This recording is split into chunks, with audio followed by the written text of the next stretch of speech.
Hello दोस्तों, नमस्ते। मैं शीला शर्मा आज एक हवन गीत आप लोगों को दोस्तों सुनाऊंगी। आप लोग उसे फुल आवाज़ करके दोस्तों सुनना। आप सबको अच्छा लगे तो लाइक, शेयर, सब्सक्राइब, कमेंट ज़रूर करना और ज़्यादा से ज़्यादा लोगों के पास शेयर करना। दोस्तों आइए सुनिए हमारी आवाज़ में हवन गीत। आप सभी को जैसा लगे कमेंट के माध्यम से ज़रूर बताना। मटिया के बेंदिया बनाई हमने अंगने में कराई बहो। मटिया के बेंदिया बनाई बई हमने अंगने में कराई बई हो।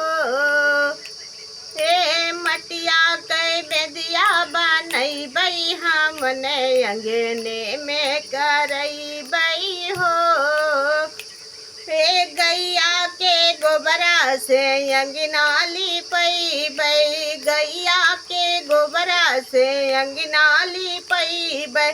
फुलवा से अंगना सजई बई हमने अंगने में करई बई हो।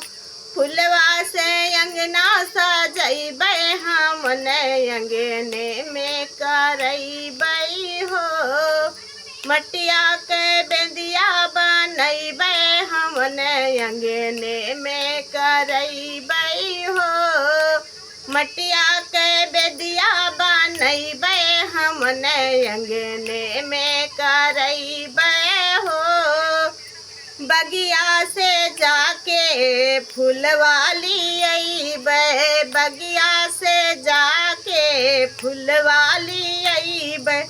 रची रची बेदिया सजाई हमने अंगने में करई बई हो। रची रची बेदिया सजाई बई हमने अंगने में करई बई हो।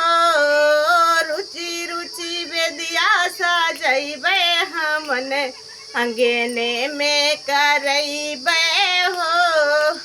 मटिया के बेंदिया बनई बई हमने अंगने में करई बई हो। मटिया के बेंदिया बनई बई हमने अंगने में करई बई हो। सोने के दिया मनवा कई बाती। सोने के दिया मनवा कई बाती। सोने के दिया मनवा कई बाती। बेदिया पे दिया ना जलई बई हमने अंगने में करई बई हो। बेदिया पे दिया ना जलई बई हमने अंगने में करई बई हो। मटिया के बेदिया बनई बई हमने अंगने में करई बई हो। मटिया के बेदिया बनई बई हमने अंगने में कर